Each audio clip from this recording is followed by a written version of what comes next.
My name is Teeps, and I am primarily a character artist, a digital sculptor, and a 3D concept designer. I started heavily in the music industry, creating the visuals you see on giant stages and concerts, to creating anything from film and TV work, and now primarily mostly games.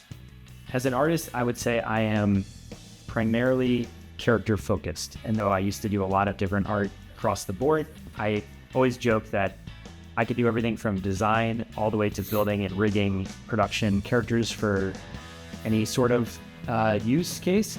You know, we're so used to making things on screens and looking at things in certain ways, but when you're actually like in it, I think that was what really expanded my mindset on what we could do with technology and art. As far as platforms and tools that I'm using today in my workflow, I primarily use Blender as my kind of in-between 3D app for everything from rigging to topology and UVs and modeling. And then I am a digital sculptor primarily as well, so I'm using things like ZBrush and then bringing that into Blender as well.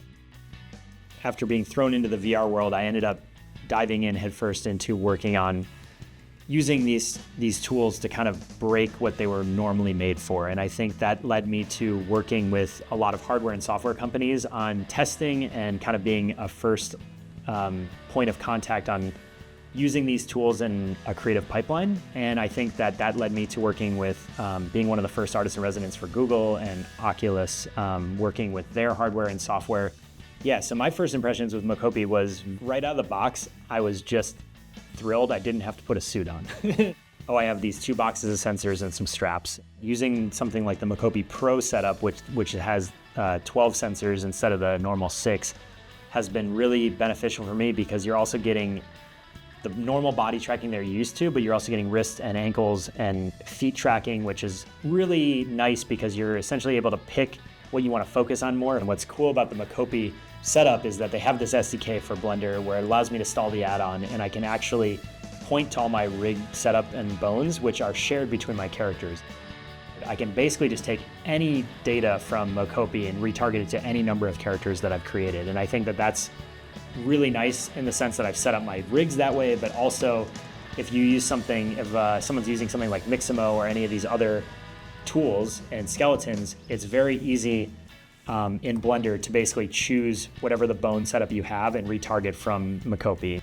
As I learn these skills and then have tools like Mocopi with in my studio at home, it's very empowering as an artist to basically have the rig set up for a character, which is a big hurdle, and then also being able to then apply animations that I'm doing myself without having to know an extensive amount of animation background, and being able to have Mocopi even being a full studio motion capture solution but in your apartment is just insane to me. I see these kind of tools in the indie community, especially in games and interactive environments, and being very huge and beneficial because most of the time when you're in early development, you want to just be able to dive in and test things without having to spend your budget or time doing those kind of setups. It's funny because I really think about the power of Mocopi in my workflow now, and I think back about all these old projects that I worked on and how much easier and faster a lot of that would have been. So some of the stuff that really stood out to me with Mocopi in general was just out of the box experience, I think was exciting because you get these really cool little magnetic cases and you have all these different sensors and they're properly labeled. And what's nice is you're basically getting to really configure for different body types where these sensors are going.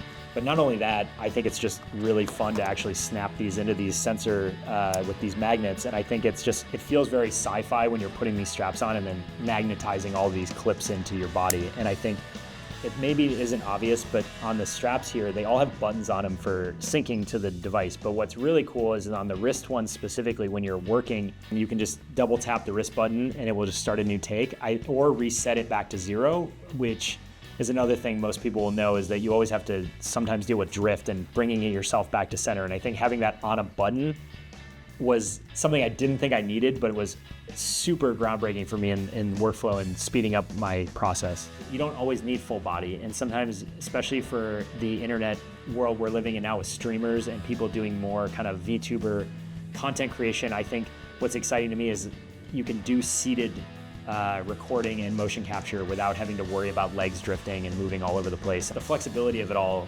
is very exciting because of the fact that they're individual straps and not a full suit you're putting on. I think it puts a little bit of fun back in this process. With Mocopi, there's this level of freedom with it where it's adapting to what you're doing in your environment and how you're using it. And I think that that's a huge aspect where you don't feel so restricted and formal. And I think that's just really exciting as an artist.